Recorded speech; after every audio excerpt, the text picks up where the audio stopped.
name is Ryan Cam, and welcome back to Christmania. For those of you not familiar, I have a lot of new subscribers.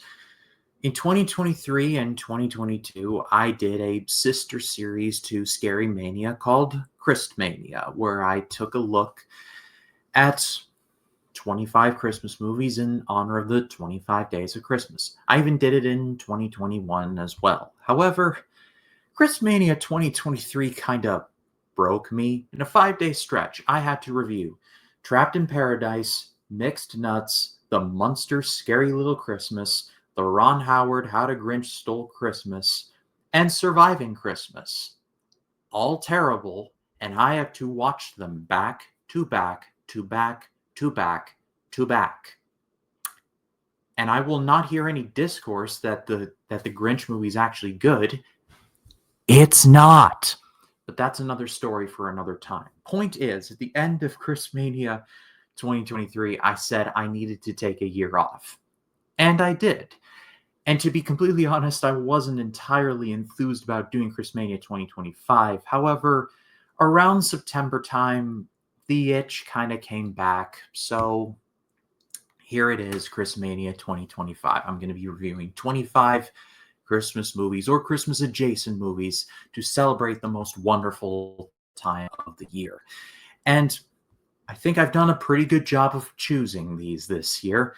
I've picked a lot of good ones, some bad ones. They can't all be winners, but none that are going to just drive me insane. So with that out of the way, let's kick it off by taking a look at what I assumed was not a Christmas movie, but in certain circles it is.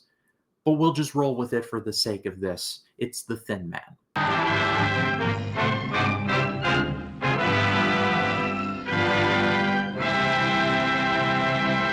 The Thin Man was directed by W.S. Van Dyke, who would pretty much shepherd the series going forward. This had several sequels, like 4 or 5 sequels.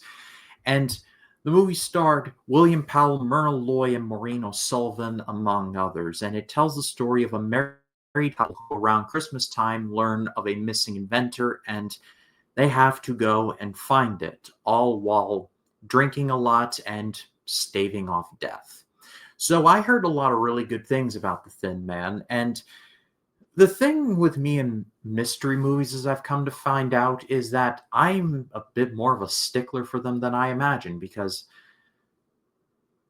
this one was just kind of okay. And I don't really know why. I think maybe it's because I heard such praise for this, but I walked out of this like, I mean, this was just okay, I guess. But anyway, there is stuff to like here, though. William Powell is great. He is my favorite part of the movie. He has an energy that I just appreciated, how he can go from a drunk to a competent investigator, like at the touch of a dime.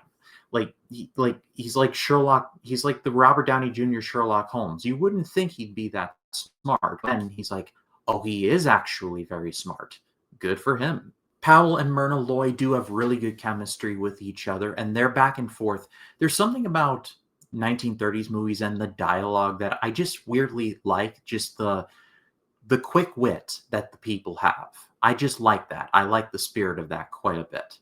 My biggest problem overall is that a lot of the scenarios in the movie just kind of felt the same after a while. They walk into a room, they start drinking, they have it out with someone, and then they leave. I feel like that is a lot to do with it. And I'm sure for some that will be very enticing, but for me, it got a little old after a while. Not to say this is a bad movie, far from it. It is enjoyable in places, but I just was expecting a lot more from this, and I just thought, it's just kind of there, really. There are a lot of sequels, so I will explore those one day, but this one was just kind of there, really.